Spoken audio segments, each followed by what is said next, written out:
Hello, and thank you for joining us for Eye on New Mexico today. April is Child Abuse Prevention Month, and if you've been watching this month, we've been focusing on the state of children in New Mexico. Joining me today, Dr. Veronica Garcia, the Executive Director of New Mexico Voices for Children, which focuses on child well-being across the board, health, education, economics, everything. We'll be talking more about that. And also Christine Hollis, the Program Director for New Mexico Kids Count, which is a program through New Mexico Voices for Children, and they really put out a lot of reports on the status of kids here. So I want to thank you both for joining us and contributing to this conversation. Thank you for having us. Yes. Well, you know, before I get to it with my guests here, I want to kind of just mention that we've been talking so much about child abuse, some terrible stories in the news about this, and more cases this last week. I know it's disturbing for a lot of people watching our news programs to see these continued cases, but we really are focused on solutions here. That's why I've been bringing in some different guests on this topic this month on Eye on New Mexico. And I want to, you know, just mention that it's impressive to me how many people are doing wonderful work for kids in this state. I take my daughter to daycare each day and see the wonderful teachers and staff members there, and I know that more people than not in New Mexico are really focused on keeping our children safe and making this a good place for them to live. So just wanted to mention that there are so many good people and so many good things going on here. Well, Veronica, I wanted to start with you. Give us a rundown of what New Mexico Voices for Children is, for those who don't know. Yes, well, New Mexico Voices for Children, our primary purpose is to advocate for children and families.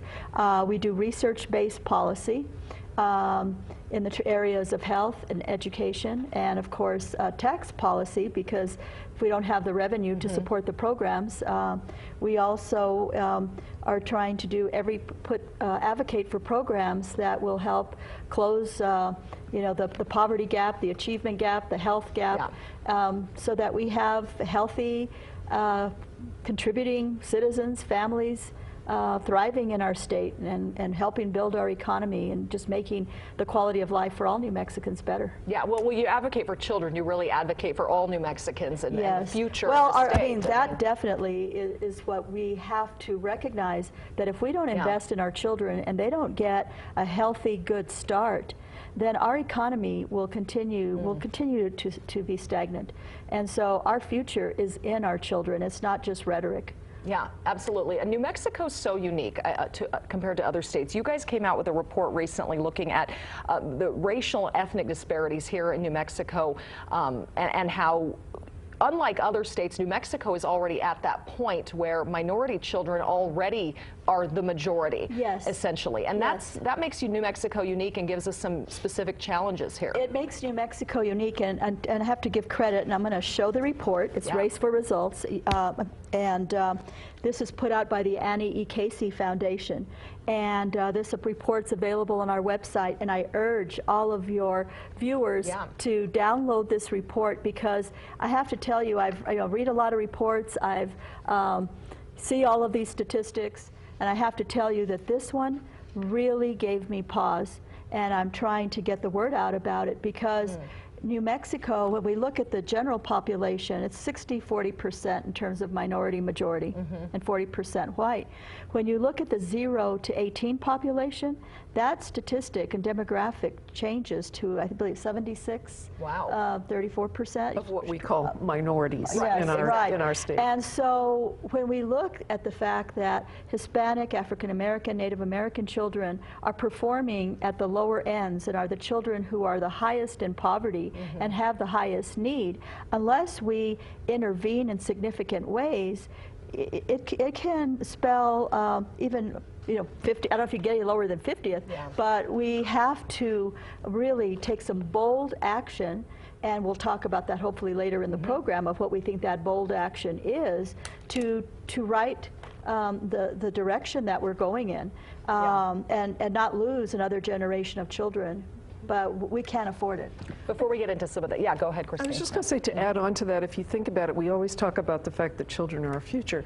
If you honestly look at that sort of breakdown, which, as Veronica says, is like 0 to 19, you're talking right there already about kids who are like 18, 19, already moving into the workforce or into college right now. So in New Mexico, it's now.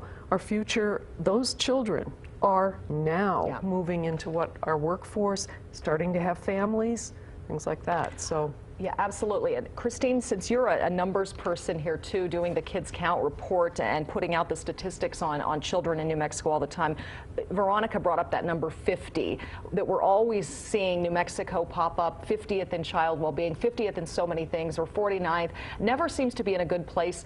How do you look at numbers here, and why is that important? Well, again, as Veronica mentioned, Kids Count is a program in New Mexico, and it's funded by the Annie E. Casey Foundation. So there is a national Kids Count, which does the rankings that you're talking about and ranks the states on comparable indicators. And these are 16 key indicators that are sort of central to how well a child is developing from birth all the way through as they're starting to enter young adulthood on that. And what the Casey Foundation has done is selected those from both health, from health, economic security areas, education, and sort of family and community, the surroundings for children. These are key. And so what they do, and they are also standardized, they're comparable across states. So you honestly can say one state, how they look in terms of another. And so along those 16 indicators, 4 in each of those categories, frankly, New Mexico is just not doing well. I mean, one of the key ones is children in poverty. At least a third of our children, you know, are in poverty. And frankly, poverty, as we all know, sort of keys you into a lot of other negative consequences in all these other areas. Our fall from 49th to 50th, and I always talk about this, that there's not a whole lot of statistical difference, but 50th got people's attention, so maybe that's a positive thing about the report. But pre-K.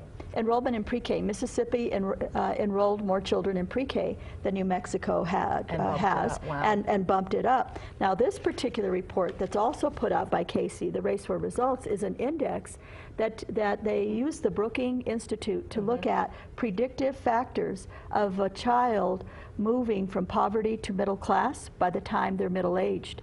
And New Mexico, again, ranked very, very, I think, what was the ranking on this, Chris? Wow. There is no ranking, actually. Oh, what that's right, they did the number. There is like, it's an index from 0 to 1,000. 0 being worst, 1,000 being best. One thing that's interesting is across the nation, no group, whether it's Hispanic, American Indian, black, whatever, white, no group of children in that population meets 1,000. So none of them do, you know, great, and across the states, none of them reach that high an indicator. Mexico was, but within that, because I think the highest was around 800 or 750, and we were like 200. It's funny, for our black children, or our African American, they do come from the Caribbean too, but we actually didn't do too badly on that when there were only like about 10 states above us. However, that's 2% of our child population. But we drilled into the data to look at where these children are, and they're in high populations. I'm trying to remember Alamogordo, Clovis. I'm trying to think Portales. They were in some of the eastern parts of the state, and I'd have to pull the map to be able to tell you. But I think that they're not living in high urban areas with urban blight and crime. And while there are a large number in Albuquerque, there were these, Los Alamos was another, which was interesting in terms of Asian population doing well, and we'll talk about that in a minute. But it's interesting to look at the maps. And those are available on our website, so it helps you break down and analyze the data. But I think the fact that living in a smaller, more rural community where there's more community support tells us that children do better. Well, that's very interesting, because we often see a lot of problems in our rural areas. Economics is certainly still a problem for them. Access to quality care is a problem for those communities. But if we're seeing positive developments coming out of it, we have to look at what's going right there. And yeah, let's get into that. Some of the regional differences. There's concentrations around the state where kids are doing worse or better, and you guys have really kind of looked into that. Right, and we look at, we've mapped out, poverty and free and reduced lunch by ethnicity. They're available on these maps. So if you look at, say, northern New Mexico, you see high concentration of Hispanics who are living in poverty. You look at the northwest part of the state where there's high Native American populations, and again you see high levels of poverty. coupled with low achievement. There are, I mean, and going back to something that Veronica mentioned before, I mean, there have been several counties that have been sort of identified by the CYFD and others as sort of investment zones here also that really don't have what we've been talking about as early child care and education services also, and they fall a lot into these kinds of sort of areas too. So it's a matter of sort of looking for what services aren't available just exactly in those types of communities and starting to try building up the infrastructure and everything there. And I think this data really can help policymakers and organizations that serve youth to really look at where is the most need. Right. And where can we leverage our dollars to make the most difference? If resources are limited, how do we begin to close that gap? My concern, and as Chris mentioned earlier, you know, it's not just the future, we have kids right now, but if we look at, you know, really turning this trajectory, we can't nickel and dime it.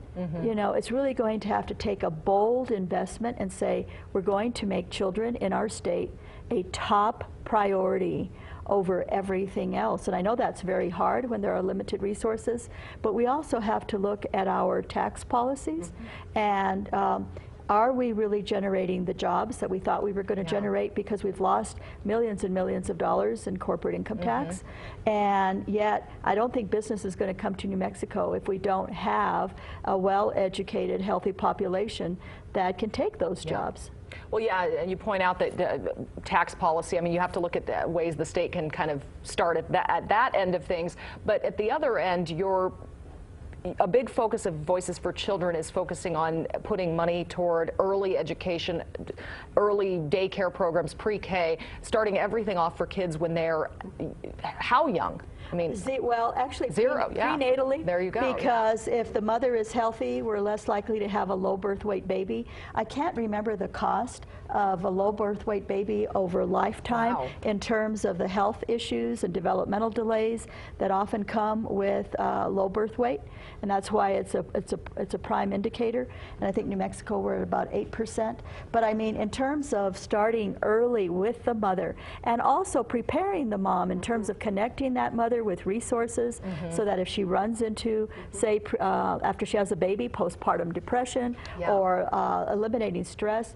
You know, when I looked at child abuse prevention programs, so many of those are around parenting, but also stress reduction, because people tend to self-medicate with drugs and alcohol or take out that stress on an innocent child. It's so true, and we talked earlier this month with some members of Albuquerque's new task force on child abuse prevention, and one of the doctors that joined us for the program said domestic violence and drug abuse were huge factors in child abuse cases, and so you look at that and you think, well, if the mothers are helped, if they are safe in their homes, and if they are not abusing drugs, then their children are going to be better off. And if they have resources to help them, and those factors that you just mentioned, Nicole, are also adverse childhood events, that experiences that impact child brain development.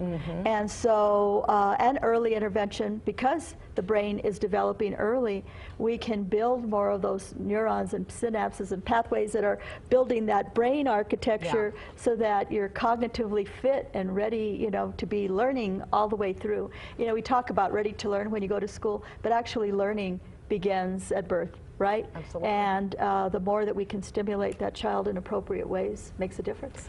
We'll pick up the conversation in just a minute. Stay with us. We'll be right back. I get excited.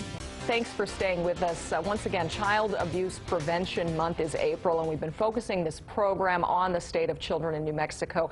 We've been talking to Dr. Veronica Garcia this morning with the New Mexico Voices for Children, and Christine Hollis, Program Director for New Mexico Kids Count, a program through Voices for Children. You know, when we talk about preventing child abuse, as you both have been pointing out, it's important to look at just the state of child welfare in New Mexico and how their families are doing, how they're being cared for, how their education is going, all of it. It's all part of the solution here.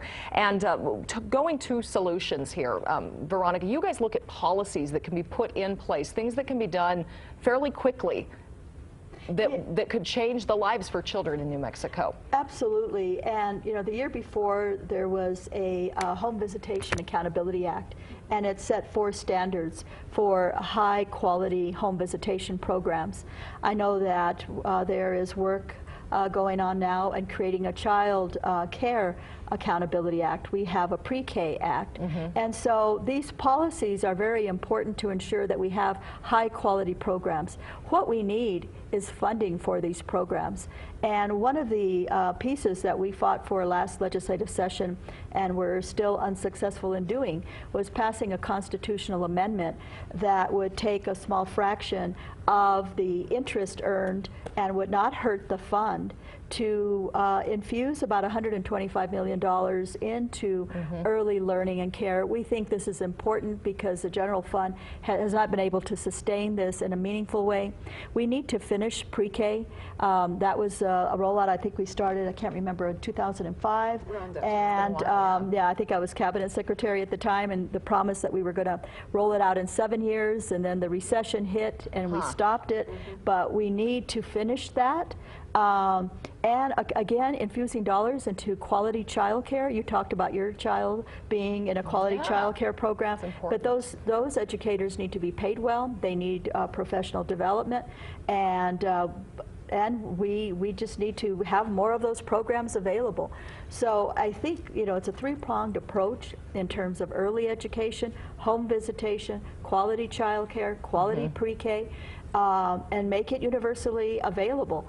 So that, and with the home visitation comes a lot of counseling and training and coaching and support for the parents. Yeah, you know, go ahead, Christine. I was just going to say, I think to add on to that is it's not all just the education. We're looking at the child at those stages. Those are great programs that try to incorporate the holistic approach too. So because there's recent research that Heckman was just, or James Heckman just got into also, that shows that those children who've been in high quality daycare from 0 to 5, they are now 30 years later doing much better in terms of their health. Wow. Also. So the health aspect in a lot of the programs that Veronica was speaking of gets children to their child wellness checks and a lot of other things. We could identify children that are at risk for various things, including developmental, you know, delays or something, lots sooner, and that would save us money in terms of special education and a lot of other things. So it's very comprehensive. So in saving money, she just talked about James Heckman, a Nobel Prize winner economist. One of his colleagues, Art Rolnick, will be speaking at our conference on June 30th, the Kids Count conference. But what they talk about is a return on investment in early, I hate to talk about children's in terms of you know, getting the dollars saved, but it does save dollars in terms of remediation, incarceration, drug abuse, you know, all of those costs to society versus a contributing tax-paying citizen that is healthy and, you know, adding to building our society. And so the return on investment is significant. And so investing now to save dollars later makes tremendous sense. But we have to be bold, we have to be courageous, we have to advocate for our children and make those investments. Do you think, and this is a question for either of you, there's any reason why it makes so much sense to me to think let's put the money where the children need it most, those early years, let's stop these problems before they start. Is there a barrier to that among our legislators? What's going on? I think there is a barrier in terms of prioritization of where we put our funding. There is a barrier in terms of available revenue, and it's a philosophical difference in terms of investing in business. You know, we were 50th in terms of business friendly, and we immediately came up with this tax omnibus bill to make us more business friendly. We were 50th in terms of children. There's been no omnibus bill to figure out what are we going to do collectively to make a difference for kids. And I think it's a matter, it's a philosophical difference. You know, build it, they will come. Well, you know, that tax strategy has not created more jobs, but we do know that having a more educated workforce and a higher quality of life will attract business, and so I think that we have it backwards. And in fact, there was a poll done recently that of businesses, small and large here, that pretty much showed what they were mostly concerned with was their labor force and having a good, solid labor force, rather than sort of the state taxes. It was a minor concern of theirs. So I think they really need to listen to that, and I also believe that, you know, we talked a little bit about adverse childhood experiences and sort of the problems that those cause, and intervening early. Not only when we talk about education, we're also talking about the soft skills, like, you know, impulse control, cooperative play, you know, delaying gratification. These are many soft skills that I've heard from business that are important, and they're built early in children. And you know, that's the other thing. That's the stage when they're developing. That's where parents are also very key in developing those, you know, be respectful, wait your turn, play well with others in the sandbox and stuff. That's where parents are key, but also social grouping and other things to go with that. But the thing is, what gets to me now is, just as Veronica said, business is recognizing these are the skills they need in business. They're now asking middle schools and high schools to put in place curricula to teach kids those skills, which if we had been putting that money into early childhood, in the very beginning, we'd be saving money in the long run for that. I'm as a parent of young children now, just realizing how important those early years are. And unfortunately, when we talked with the task force a few weeks ago, they pointed out that those early years are when so many kids are falling through the cracks right off the bat, because the parents aren't getting the support. That's when they're learning themselves how to parent. And if there isn't quality daycare, there aren't other influences in the child's life to teach those skills, as you point out. So those early years are crucial, and unfortunately that's where we're seeing a lot of child abuse cases. That's where we're seeing a lot of tragedies. Exactly. Oh, go ahead. At the earliest ages, because that's where most of it's taking place. From 0 to 9, even 0 to 5 is where we're having most of the child abuse. Also, teen pregnancy prevention is very important. And high-quality teen parenting programs like New Future School that teaches parents, teen parents. I was principal of that school many years ago when the dinosaurs roamed the earth. But helping those young parents learn parenting skills.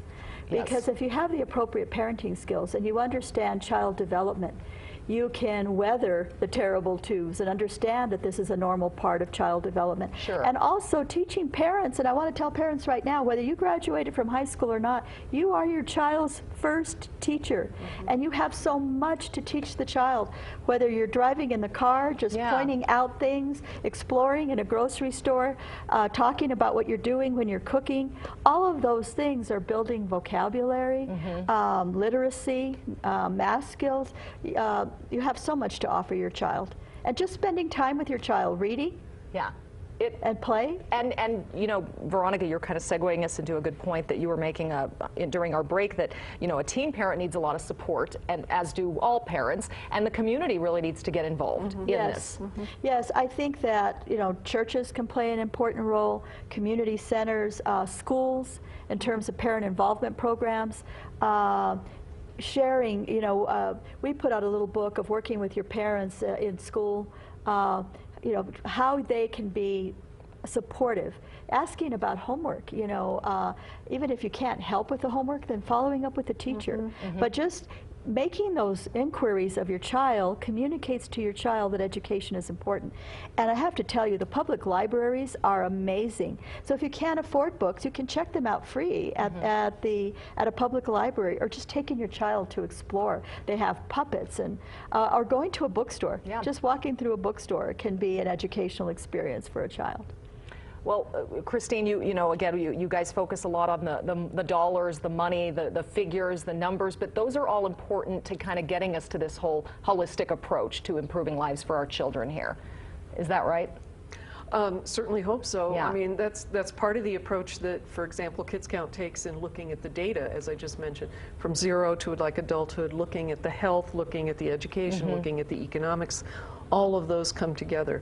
So yeah, and a lot of those are often related. We talk about this a lot, how we know for a fact that a parent's education level, especially the mother's, has a major impact on how the kids do in school and then how they do later in life. So there's an education to that. And that's an indicator in the Kids Count ranking, you know, adults with a high school diploma. Yes. And so the Kids Count booklet, we put out a policy agenda. You were talking about policies. So we took each indicator that made that 50th ranking, and it's not perfect. We want input, but it's a place to start. Even if people debate it, that's great. At least we're talking about solutions for each indicator of what we think we can turn around that 50th ranking. And what we did now after the session was to track the legislation, to look, and we'll be unveiling that at the conference as to, okay, what are other policy recommendations to continue to move this? And then Chris puts out the data book for New Mexico in January, and last year was our baseline. We're going to start trying to track, even though we may remain 50th, are we in the state moving up, or are we going down? Each of those areas. Anyway.